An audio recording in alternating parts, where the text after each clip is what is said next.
नमस्कार। आज हम ना कुछ बहुत ही गहरे सवालों पर बात करने वाले हैं। हम कौन हैं?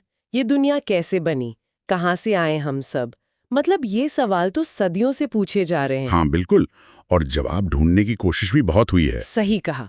हमारे पास जो जानकारी है वो बताती है कि मॉर्गन फ्रीमन जैसे लोगों ने भी दुनिया भर में इन जवाबों को खोजा, पर शायद ना वो पूरी तस्वीर एक जगह नहीं मिली। ये जो स्रोत हम देख रहे हैं, ये एक बिल्कुल अलग ही नजरिया पेश करते हैं। जी हाँ, इन स्रोतों का जो मुख्य दावा है वो ये है कि दुनिया के जो बड़े धर्म हैं, ईसाई, इस्लाम, हिंदू, उनमें सृष्टि रचना की जो कहानियां हैं वो शायद अधूरी हैं। और संत रामपाल जी महाराज का ये दावा है कि सभी पवित्र ग्रंथ, मतलब बाइबल, कुरान, वेद, पुराण, गुरु ग्रंथ साहिब और एक खास ग्रंथ जिसे वो सूक्ष्म वेद कहते हैं, इन सब को मिलाकर ही सृष्टि रचना का पूरा सच सामने आता है। तो चलिए आज इसी दावे को थोड़ा समझने की कोशिश करते हैं। हाँ जरूर। तो कहाँ से शुरू करें? स्रोत बाइबल और कुरान का जिक्र करते हैं।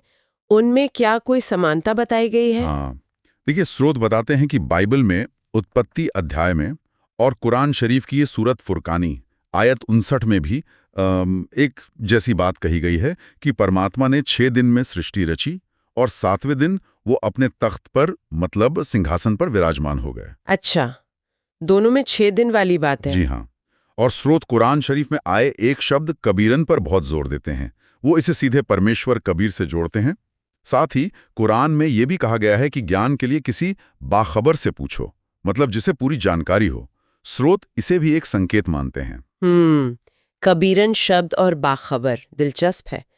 अच्छा, अब अगर हम हिंदू ग्रंथों की तरफ देखें, जैसे देवी भागवत पुराण है या गीता। हाँ, तो हिंदू ग्रंथों के बारे में स्रोत कहते हैं, जैसे श्रीमद् देवी भागवत पुराण का उदाहरण देते हैं कि उसमें ब्रह्मा जी और विष्णु जी को भी अपनी उत्पत्ति का पूरा ज्ञान नहीं है।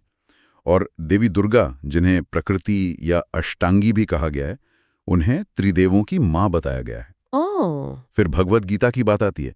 स्रोत के अनुसार गीता का ज्ञान देने वाले जो हैं वो स्वयं को काल कहते हैं, मतलब ब्रह्म। और वो अध्याय 10 श्लोक 2 में ये भी कहते हैं कि उनकी उत्पत्ति को तो देवता और महान ऋषि भी नहीं जानते।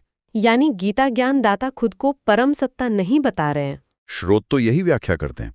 वो गीता के अध्याय 8 श्लोक 3 और अध्याय 15 श्लोक 16-17 का भी हवाला देते हैं, जहां वो कहते हैं कि वो परम अक्षर ब्रह्म से अलग हैं।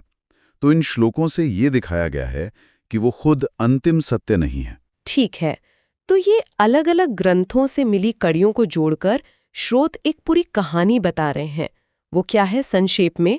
ये रचना हुई कैसे? जी, संत रामपाल जी महाराज द्वारा जो क्रम बताया गया है वो मुख्यतः सूक्ष्म वेद या कबीर सागर पर आधारित है।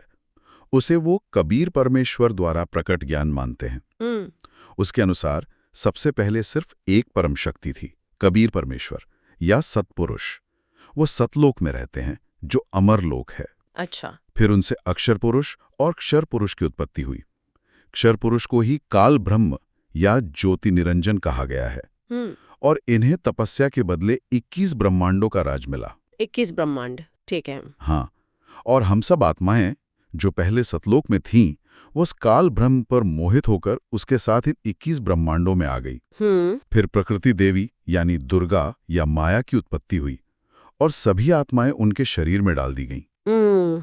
स्रोत ये भी बताते हैं कि काल ने दुर्गा के साथ कुछ दुर्व्यवहार किया, जिस वजह से उन्हें सतलोक से निकाल दिया गया। ओह, जी, और बाद में इसी काल यानी क्षर पुरुष और दुर्गा के संयोग से 3 बेटे हुए, ब्रह्मा, विष्णु और महेश।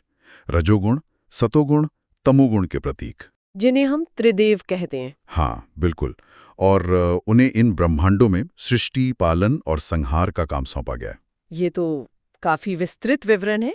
क्या स्रोत इसके लिए वेदों से भी कोई सबूत देते हैं? हाँ, वेदों का भी जिक्र है। स्रोत ऋग्वेद के मंडल 10 सूक्त 90 और अथर्ववेद के कांड 4 अनुवाक 1 मंत्र 1 से 7 का हवाला देते हैं। उनका दावा है कि इन मंत्रों में कबीर देव का नाम भी है और सृष्टि रचना का वैसा ही संकेत है जैसा सूक्ष्म वेद में है। तो ये एक तरह से पुष्टि करता है उनके अनुसार। समझ गए। तो मतलब इन सभी स्रोतों का सार ये निकलता है कि कबीर ही वो मूल परमेश्वर है, रचने वाले, और ये जो काल ब्रह्म हैं और उनके पुत्र ब्रह्मा विष्णु महेश, ये केवल इन 21 ब्रह्मांडों के अस्थायी मालिक या नियंत्रक हैं, जहां ये जन्म मृत्यु चलता रहता है। बिल्कुल सही समझिए आप। स्रोत इसी निष्कर्ष पर पहुंचते हैं। वो कहते हैं कि सृष्टि रचना की यही वाली जो समझ है, यही सभी ग्रंथों के सही अर्थ को खोलने की मास्टर चाबी है।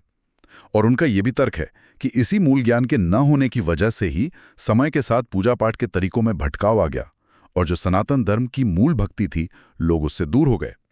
ऐसा इन स्रोतों का मानना है।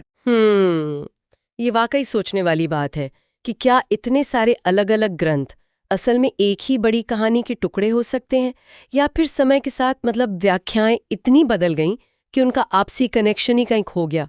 इस पर सोचना तो बनता है।